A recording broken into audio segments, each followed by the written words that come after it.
Hello friends, இது என்னன்னு உங்களுக்கு எல்லாத்துக்கும் தெரியுதா? இதுதான் ஆட்டோடைய மண்ணீரல்னு சொல்லுவாங்க. யாருக்கெல்லாம் பிளட்டு கம்மியாக இருக்குதோ அவங்களாம் இது வாங்கி சாப்பிட்டா பிளட் ரொம்ப அதிகமாகும்னு சொல்லுவாங்க.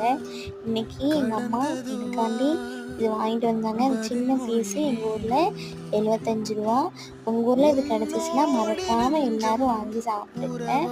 அதை எங்கள் அம்மா நல்லா கட் பண்ணி கொஞ்சம் பெப்பர்லாம் போட்டு நல்லா ஃப்ரை பண்ணி சிக்கன் 65 மாதிரி செஞ்சு கொடுத்துருந்தாங்க. பார்க்கவே நல்லா சாஃப்டாக ரொம்ப டேஸ்ட்டாக இருந்துச்சு. நான் நினச்சேன் நல்லாவே இல்லை பார்க்குறதுக்குன்னு நினச்சேன். ஆனால் சாப்பிட்டு பார்க்கும்போது டேஸ்ட்டாக இருந்துச்சு. கண்ணை மூடி எப்படியோ நான் சாப்பிட்டேன். ஏன்னா நம்ம உடம்புக்கு நல்லதுங்கும் போது நம்ம சாப்பிட்டு தானே ஆகணும். எல்லாம் பக்கத்துலேருந்து சாப்பிட்டு சொன்னதுனால நான் கொஞ்சமாக சாப்பிட்டேன். நல்லா தான் இருந்துச்சு. உங்கள் வீட்லேயும் இருந்தால் கண்டிப்பாக எல்லாம் ட்ரை பண்ணி பாருங்கள். மறக்காமல் சேனலுக்கு சப்போர்ட் பண்ணுங்கள்.